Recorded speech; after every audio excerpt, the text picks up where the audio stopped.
Selamat pagi Bu Heni, selamat pagi Bu Erna, selamat pagi Pak Sugi, selamat pagi Bapak Ibu semuanya. Puji dan syukur kita panjatkan kepada Tuhan Yang Maha Esa karena kita masih diberikan kesehatan hingga pada pagi hari ini.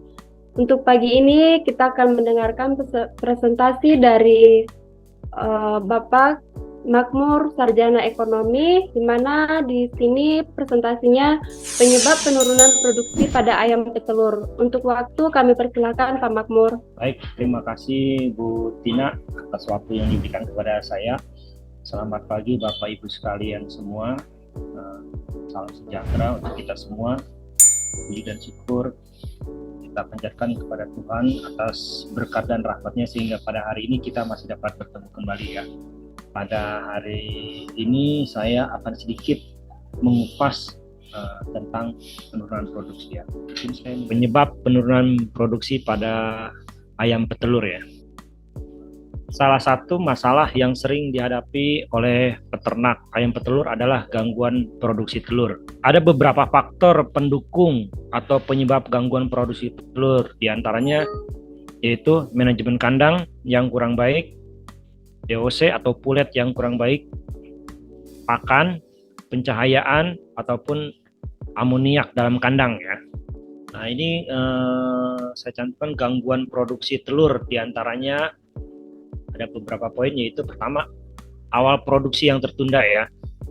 Kadang-kala kan kita juga suka mengalaminya di lapangan. Biasanya ayam di umur 19, 18, 19 sudah mulai belajar bertelur, tapi ini umur 20, 21 pun sekarang banyak yang mundur ya gitu.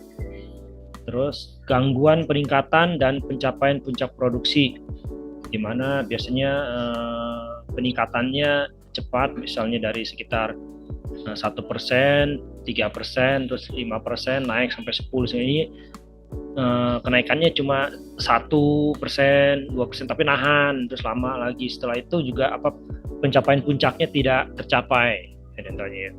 Terus ketahanan produksi yang rendah. Jadi biasanya cukup lama, ini sebentar gitu, paling juga cuma sekitar 1-2 hari udah turun lagi gitu.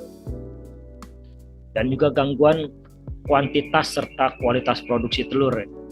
Gangguan produksi telur dapat terjadi karena gangguan perkembangan ovarium dan oviduct akibat gangguan pertumbuhan pada ayam. Kerusakan ovarium dan oviduct akibat penyakit. Peradangan pada ovarium dikenal dengan istilah oovoritis. Ya, penyakit yang dapat menyebabkan oovoritis antara lain adalah egg drop syndrome atau EDS. Ya. Terus infectious bronchitis ataupun IB, terus juga avian influenza ataupun AI ya. Ini beberapa penyebab yang disebabkan oleh virus. Nah, ada juga yang kelompok bakteri patogen yang disebabkan oleh bakteri patogen ya, yang menginfeksi ovarium, yaitu diantaranya Staphylococcus, E. coli maupun Staphylococcus intermedius ya. Terus Staphylococcus epidermidis, Staphylococcus, terus juga Bacillus sp, terus Enterobacter sp dan Salmonella. Nah, yang tadi infeksius atau infeksi ovarium, ooviritis, merupakan salah satu penyakit yang paling sering ditemukan pada ayam petelur di Indonesia. Penyakit tersebut merupakan bagian dari suatu penyakit sistemik, misalnya Colibacillosis, Salmonellosis, atau penyakit infeksi lokal akibat bakteri yang beredar di dalam sirkulasi darah. Ooviritis cenderung berlangsung kronis, walaupun infeksi akut dapat juga terjadi. Penyakit tersebut dapat juga akibat perluasan infeksi pada kantong udara ya, atau air sac ya, abdominalis, bagian kiri, ataupun akibat infeksi bakteri, misalnya Salmonella, E. coli melalui kloaka. Penyakit tersebut sering ditemukan pada ayam petelur menjelang periode bertelur ataupun selama masa produksi ya. Itu disampaikan oleh Charles Rangga Tabu tahun 2000. Penyebab penurunan produksi pada ayam petelur dapat diketahui melalui pemeriksaan kondisi ayam. Ya, pemeriksaan telur yang dihasilkan ya. Kita lihat misalnya hasil telur yang tidak optimal juga ya. terus juga pemeriksaan postmortem atau pasca kematian dengan melihat kondisi ovarium dan saluran telurnya. Gangguan produksi telur dapat disebabkan oleh gangguan pertumbuhan ayam, perkembangan ovarium atau dari agen infeksi. Terdapat berbagai macam penyakit yang mampu menyerang ovarium ayam, sehingga menyebabkan infeksi pada ovarium, bahkan hingga menyebabkan kematian pada ayam tersebut.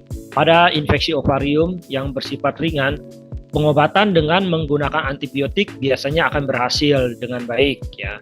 Namun, infeksi ovarium yang berat, terutama jika merupakan masalah yang dominan pada suatu flok, maka upaya pengobatan dengan antibiotik akan sangat jarang memberikan hasil yang memuaskan.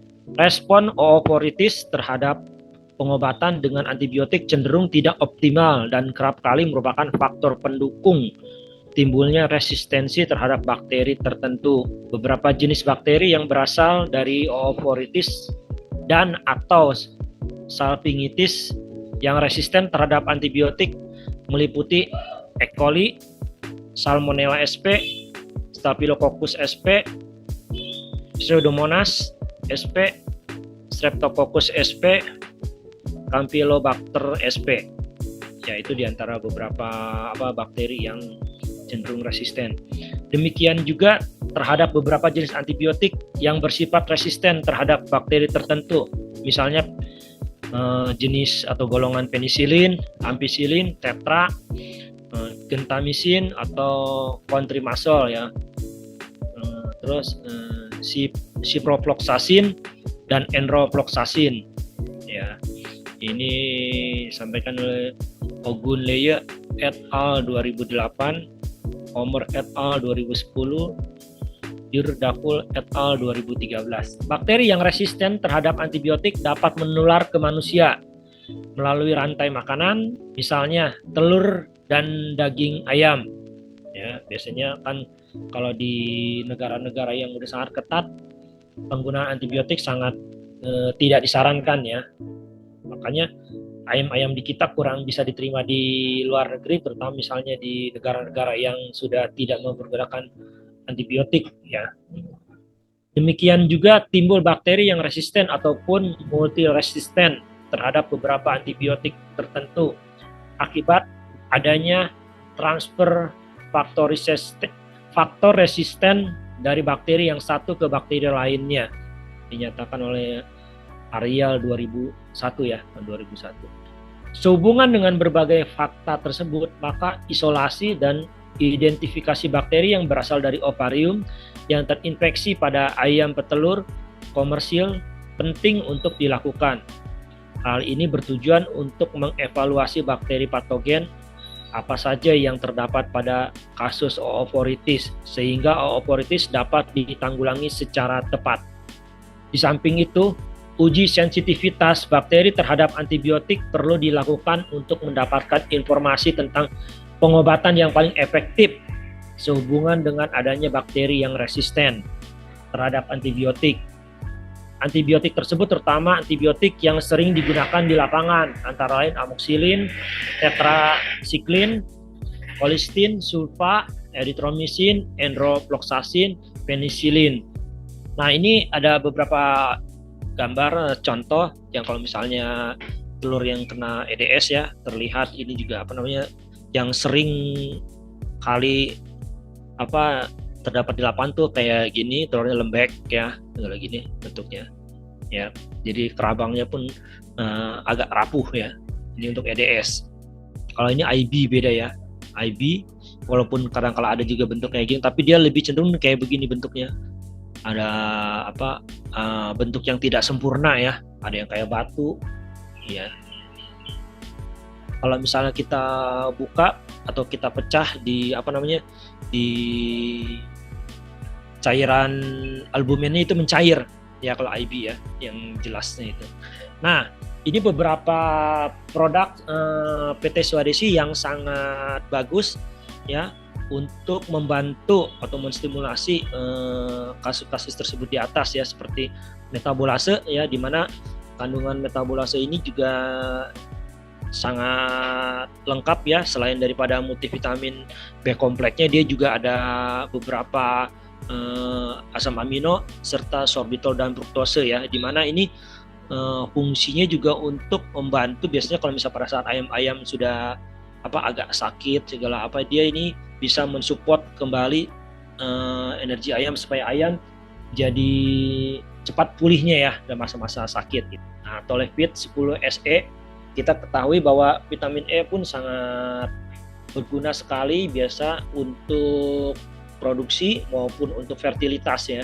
Jadi ini juga sangat disarankan sekali kalau misalnya pada kasus-kasus penurunan produksi itu setelah kita ketahui penyakit di lapangannya itu adalah memberikan Tolefit 10 plus SE ya, di mana Tolefit 10 plus SE ini merupakan vitamin E plus selenium yang sangat bagus dipakai di ayam layer maupun di breeder. Ya. Oke, sekian presentasi yang singkat dari saya ini. Apabila ada pertanyaan bisa disampaikan. Apabila ada yang kurang jelas, demikian presentasi dari saya serahkan kembali kepada Ibu Tina. Terima kasih. Baik, terima kasih Pak Makmur untuk presentasinya.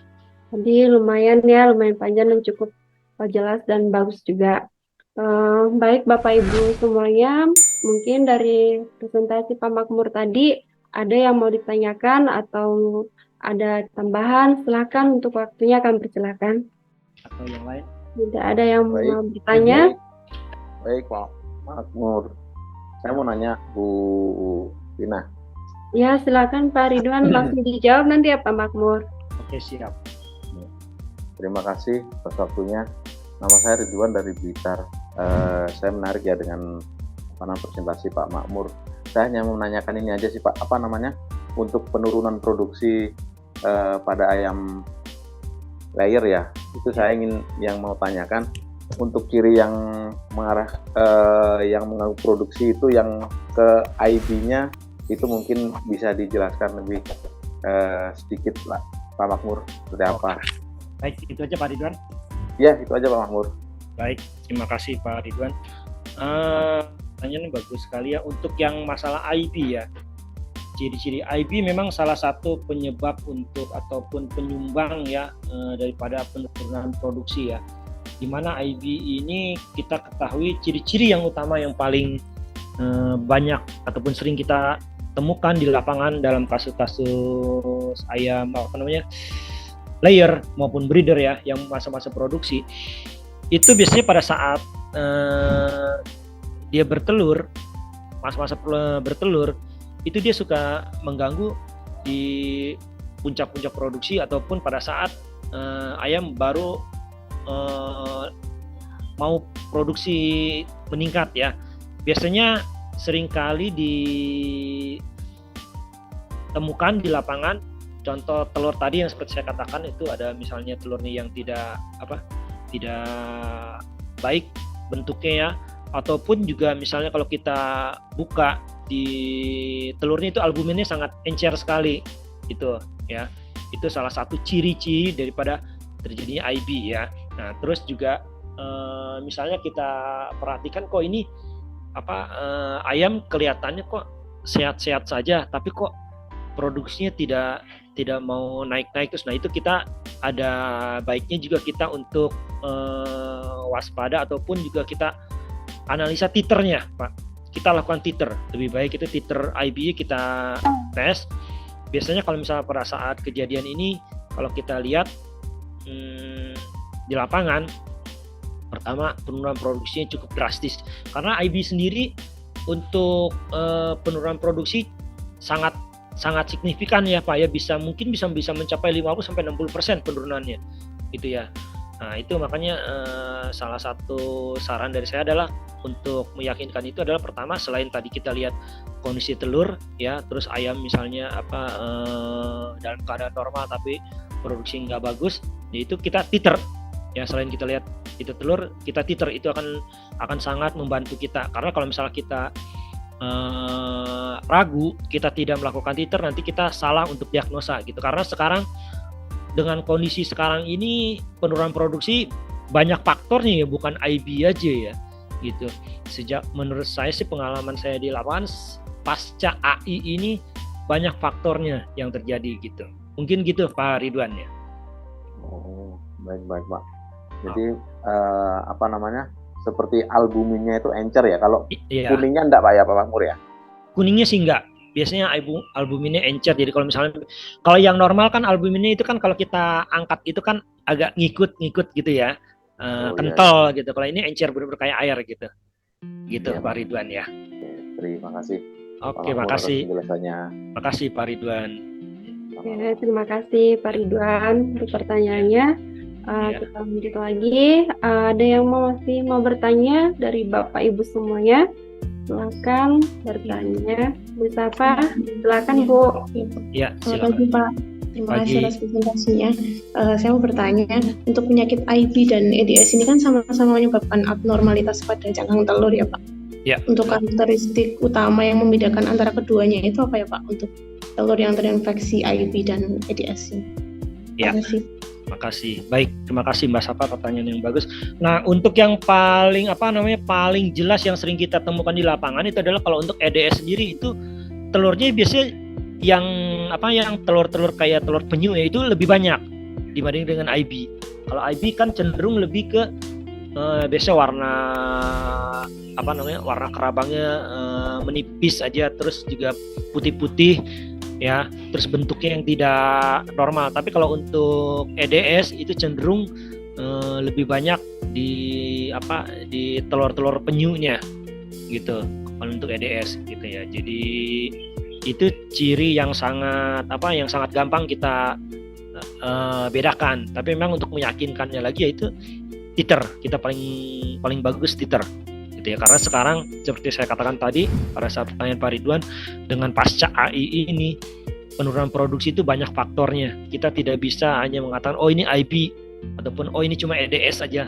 Kita harus lebih baik sih kita titer. Seperti ini mungkin kasus yang baru saya dapat aja hasilnya ini ya, juga dari customer saya itu ya, mungkin Mbak Safa juga tahu itu customer yang kemarin saya ambil ya, itu di Cirebon. Ternyata hasilnya dia kan penurunan produksi katakan, terus juga mereka mengatakan bahwa ini adalah EDS. Juga dari beberapa supplier lain dari obat-obatan lain mengatakan bahwa ini EDS, tapi saya tidak yakin bahwa ini EDS karena kok arahnya saya lebih cenderung ke masalah IB-nya bukan EDS, IB-nya gitu. Makanya saya bilang lebih baik titer gitu daripada kita hanya terka-terka, tapi setelah dititer ternyata memang benar hasilnya EDS-nya masih bagus, IB-nya yang sudah tidak baik, jadi CV-nya pun sangat melebar ya. Jadi itu sangat disarankan sekali kalau misalnya kita ragu-ragu pada saat di lapangan, lebih baik kita titer itu sambil kita lihat di lapangan itu arahnya kemana gitu ya. Gitu Mbak Safa, jelas Mbak Safa? Jelas Pak, terima kasih Pak. Oke, makasih Mbak. Ada lagi? Terima kasih Bu Safa untuk pertanyaannya. Ada lagi Bapak Ibu? Oke, mungkin saya boleh bertanya. Ya, silakan Pak Rizal. Perkenalkan, saya Rizal dari Cirebon. Mungkin pertanyaan saya adalah terkait itu sih, cara identifikasi sederhana ketika kita di lapang, kira-kira apakah dari Pak Makmur sendiri ada standar khusus untuk membedakan apakah penurunan ini disebabkan oleh bakterial, ketika penurunan berapa persen ini, oh mungkin ini karena bakterial atau viral, ketika penurunan berapa persen, oh ini karena faktor manajemen gitu. Ya, buat kita mungkin teman-teman TP masih bingung untuk membedakan faktor manajemen viral maupun bakterial gitu. Oh iya. Baik, makasih. Kalau untuk ini pertanyaan yang sangat bagus, karena kadang-kala kita kan dibingungkan ya di lapangan pada saat kita melakukan suatu statement, pasti belum apa-apa langsung dibantah. Masa apa gitu kan, pasti yang bingung. Nah, paling gampang gini Mas, kalau misal untuk masalah pertama untuk di manajemen ya, manajemen kita akan lihat dulu. Pertama, dia program vaksinnya sejauh mana sih? Itu misalnya program vaksin Revac-nya ya. Kadang-kala kan ada customer yang mungkin nggak tahu, di Semarang sekarang mulai nggak, karena saya menemukan di beberapa customer saya sekarang yang sudah meninggalkan refak mempergunakan vaksin live, juga sudah mulai mengurangi, dia banyakkan pakai kill ya. Terus juga ada juga kita harus perhatikan juga, dia itu di faktor manajemen adalah refaknya berapa lama sekali ya. Kadang-kala ada customer kita yang merasa ini aman aja, ayam saya aja refaknya misalnya 2 bulan sekali ataupun 2 bulan setengah. Padahal di situ kita tahu sebenarnya endemik ya, itu juga bahaya, perlu itu manajemennya. Terus kedua juga ini misalnya pemberian vitamin, nah itu kan sangat penting sekali ya. Ini kita bicara soal manajemen dulu ya, pemberian vitamin ya. Ada customer kita yang mengatakan bahwa tidak perlu diberikan vitamin, ayam saya juga sehat.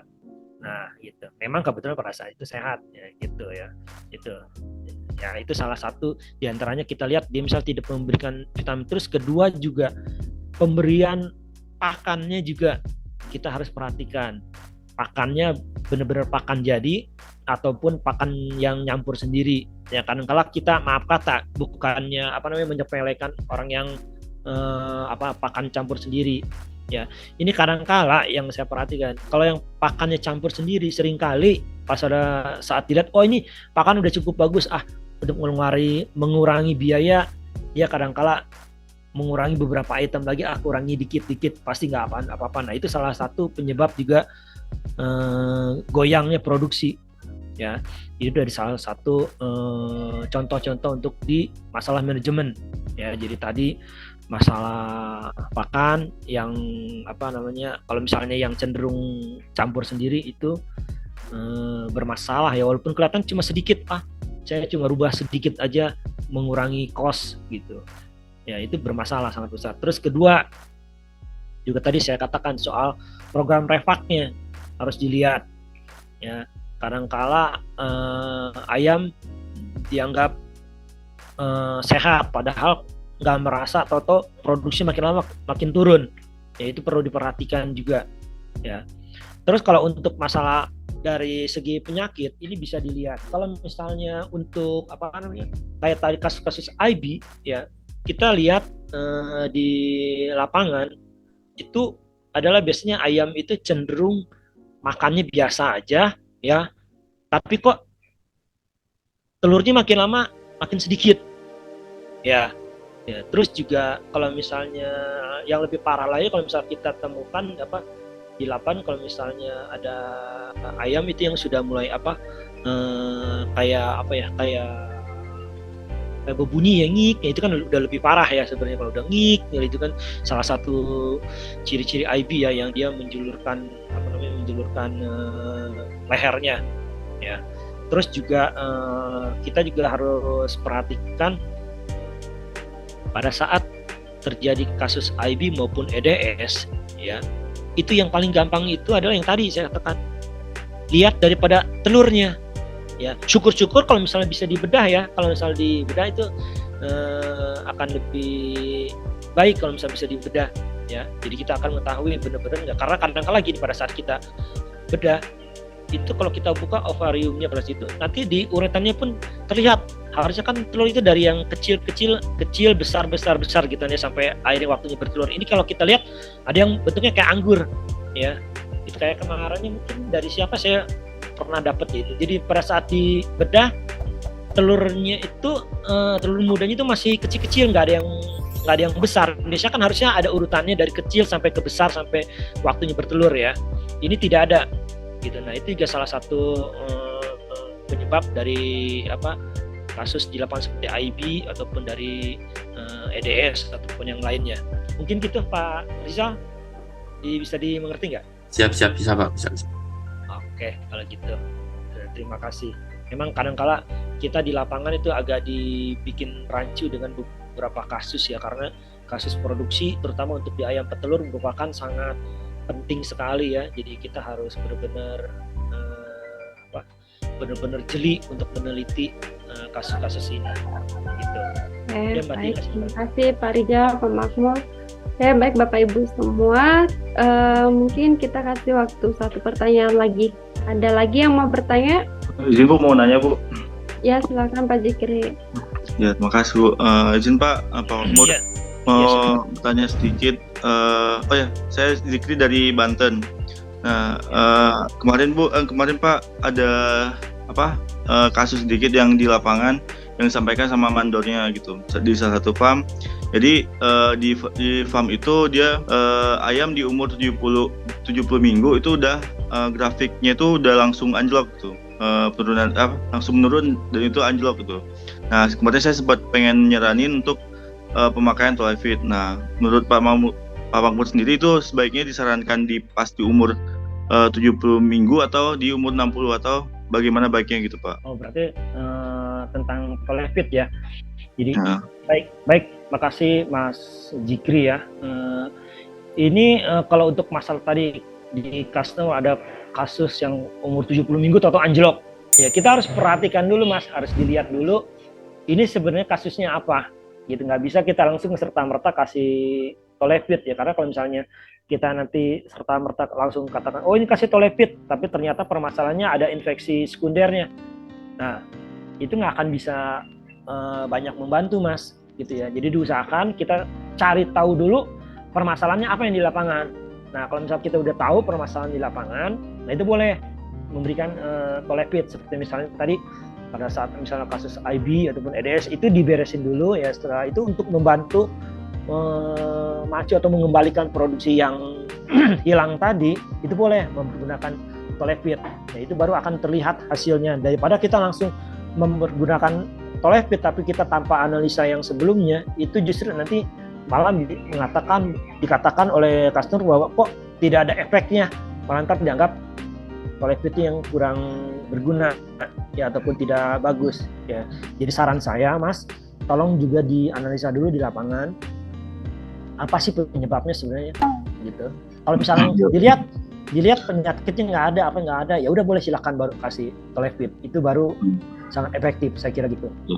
Ya Pak, kemarin memang sempat dia tuh ngomong soal kesuburan sih Pak, soalnya kan untuk kondisi telur sih aman-aman aja kayak gitu. Makanya cuma permasalahan di kesuburan aja, itu tebakan dari mandornya juga kayak gitu. Makanya saya coba kemarin saya lebih mengarah ke Tolefit makanya Pak, karena kan untuk yang lainnya itu nggak ada permasalahan apa-apa gitu. Cuma kayak ayamnya aja yang kurang subur kayak gitu pas di umur 70 minggu. Oh iya, ya kalau misalnya memang dilihat di lapangan memang tidak ada masalah, terus ayamnya sehat. Karena memang gini, umur 70 kan memang ayam udah bukan muda lagi ya, udah cukup tua ya. Jadi kalau misalnya untuk membantu itu nggak apa-apa kasih Tolefit ya, tapi juga kita harus sambil pantau biar hasilnya benar-benar optimal gitu ya. Karena kan mungkin Mas Zikri ketahui nggak berapa produksinya dari awal saat sebelum terjadi itu berapa persen penurunan produksinya di dropnya gitu, tahu nggak? Oh ya, kemarin sempat disampaikan cuma saya lupa Pak kemarin berapa penurunannya gitu. Oh gitu ya, ya udah nggak apa-apa kalau misalnya memang udah itu nggak apa-apa, support aja kasih Tolefit kita punya ya Tolefit SE-nya sambil dipantau hasilnya gitu. Kalau misalnya memang tidak ada infeksi sekundernya ataupun yang lainnya, saya kira sangat bagus untuk memberikan Tolefit Mas, gitu Mas. Ya, baik, makasih Pak. Oke, makasih juga. Bapak Ibu semua kita tutup, mungkin bisa disimpulkan Pak Mahmud.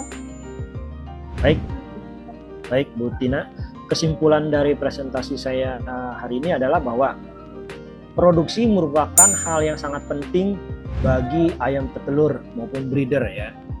Jadi usahakan kita selalu untuk menjaga level produksi semaksimal mungkin ya. Tadi diantaranya dengan cara kita evaluasi titer, dan juga jangan lupa kita perhatikan pemberian support vitamin, yaitu vitamin Tolefit SE maupun vitamin metabolase kita dari PT Swarisica Novosa. Itu sangat ampuh dan sangat membantu sekali untuk mempertahankan level produksi. Demikian, terima kasih, selamat pagi.